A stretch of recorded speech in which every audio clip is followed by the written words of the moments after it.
Assalamualaikum. We are from group AP1266C and today we are going to present about high-rise building case study, which is Petronas Twin Tower. And this is our group member, Muhammad Aiman Zakwat bin Syafani, Wesley Inan Anak Syungat, and lastly it's me, Muhammad Arif Syafuddin bin Harifin. Assalamualaikum and hi. So today I would like to talk about the introduction of our case study.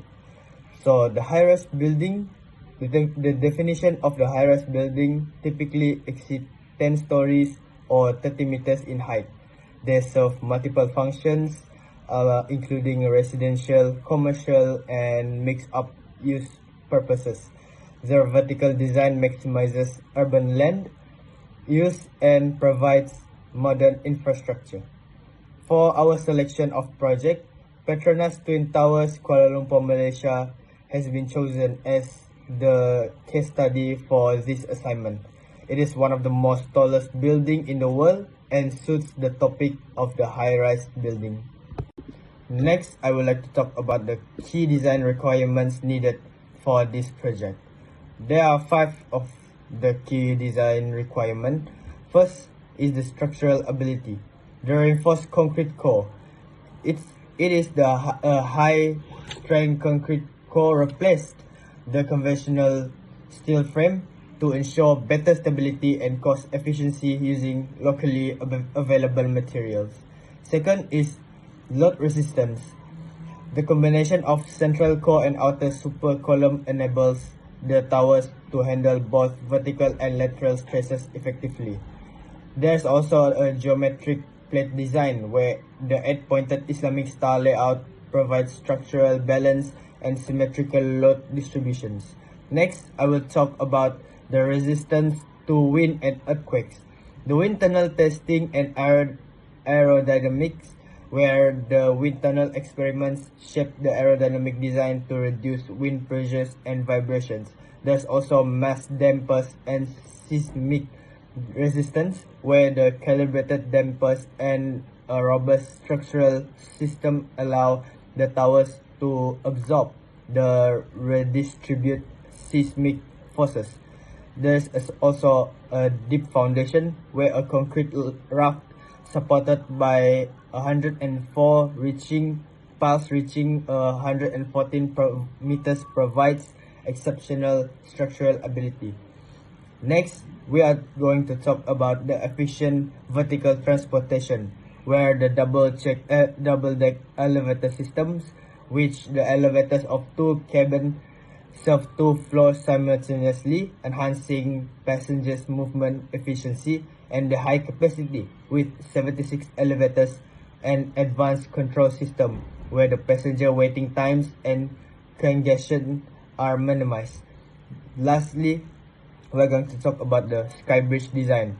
The iconic link, where the double-deck skybridge at levels 41 and 42 functions as both a design landmark and an emergency escape route, where there's also a flexible attachment where the bridge is designed to slide, accommodating tower movement from wind and thermal expansion, and lastly, enhanced stability and attraction, where it improves overall structural balance and serves as the major tourist attraction. In this part, there are 2 subtopics. Number 1 is high strength grade 80 concrete was chosen over steel. High strength grade 80 concrete had superior fire resistance compared to steel, enhancing safety in the construction of tall buildings. Using locally sourced concrete reduced the need for imported steel, helping to control and manage construction budget more efficiently. Due to its higher mass and stiffness, concrete offered better damping characteristics, improving resistance to wind, dust, vibration, and enhancing overall structure stability. Number 2 is combine modern material with structure design element. The facades are conducted using stainless steel cladding and limited glass panel.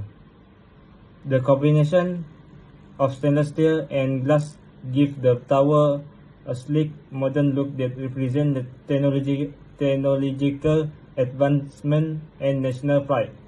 The facade incorporates Islamic geometry patterns such as the eight-pointed star, enhancing cultural identity in the design.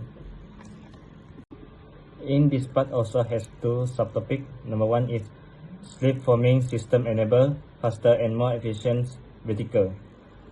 Used for a core walls of the Petronas Twin Tower to enable continuous concrete pouring.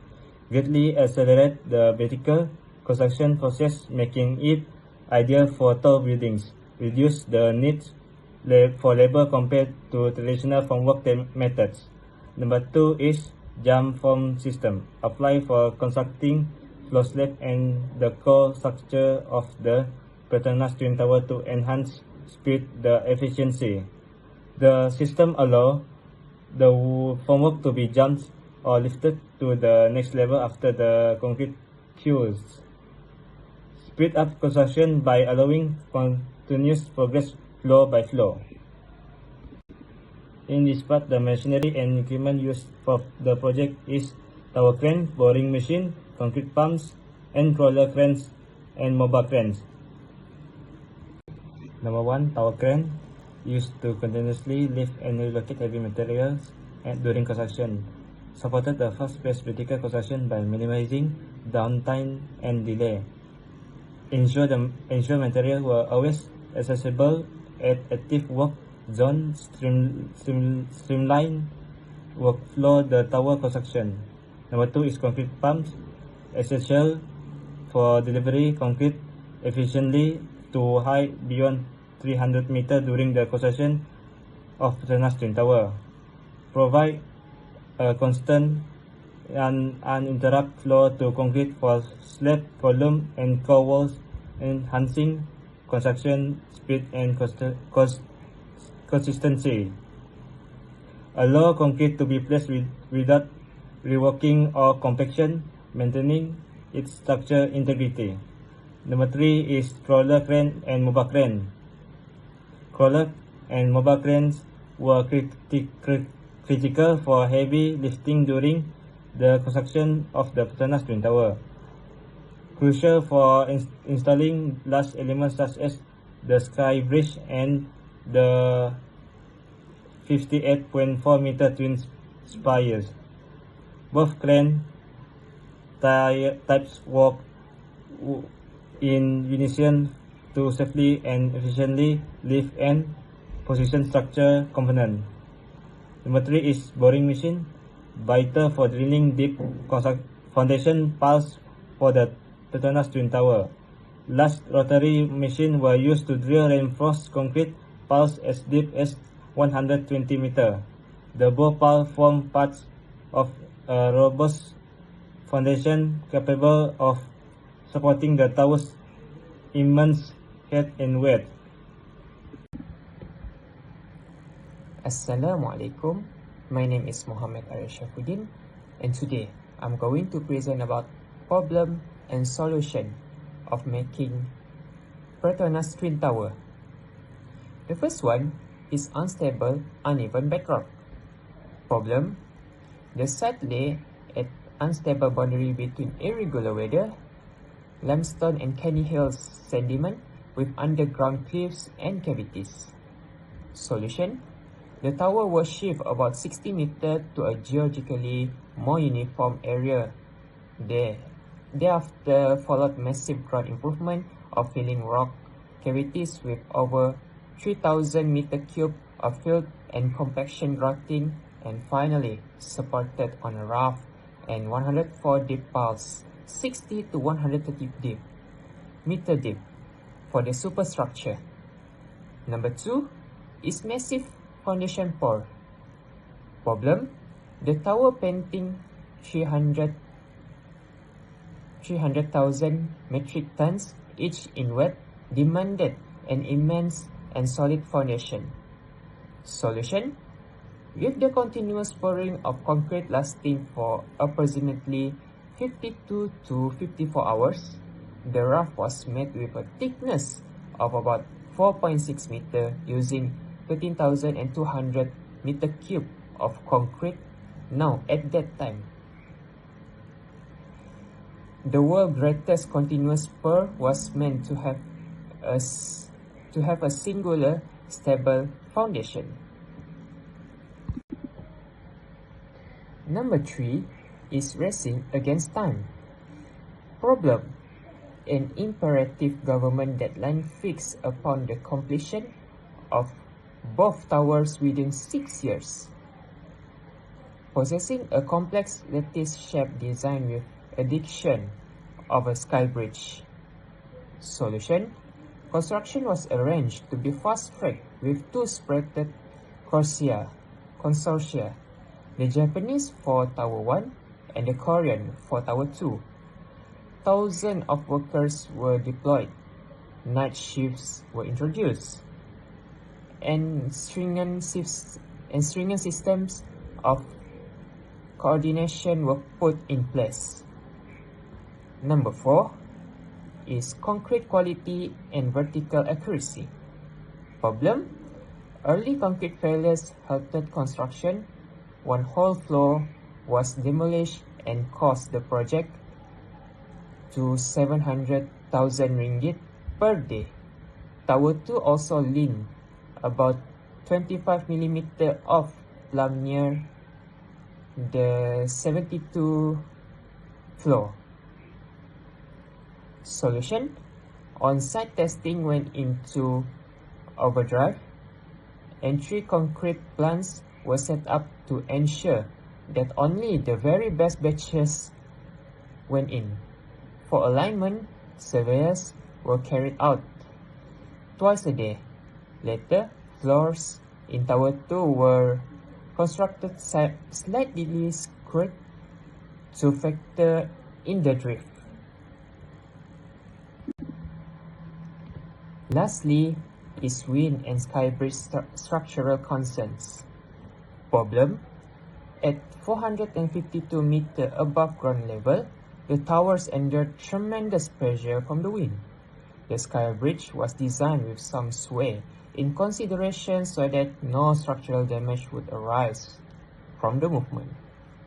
Solution: using the wind tunnel, the tube-in-tube design was optimized. Aeroelastic studies helped to instigate damping in the legs of the sky bridge and the belt trusses so they could resist torsional loading. Last but not least, the Petronas Twin Tower in Kuala Lumpur signify a landmark in skyscraper architecture and emblem of Malaysia's advancement. Despite significant hurdles like a shaky foundation, strict timelines, and intricate designs, the project thrived thanks to creative engineering and meticulous planning. Options consist of moving the site using deep pile foundations, continuous concrete placement, and utilizing sophisticated vertical alignment methods. The towers were built at the same time by 2 distinct teams to adhere to the tight schedule. Wind schedule evaluation and a versatile sky bridge structure guaranteed that the towers could endure forces at high elevations. Finished in 1998, the towers were the highest building in the world then and continue to be among the tallest twin towers worldwide. Their achievement emphasized the strength of global cooperation and technical expertise. That's all from us. Thank you.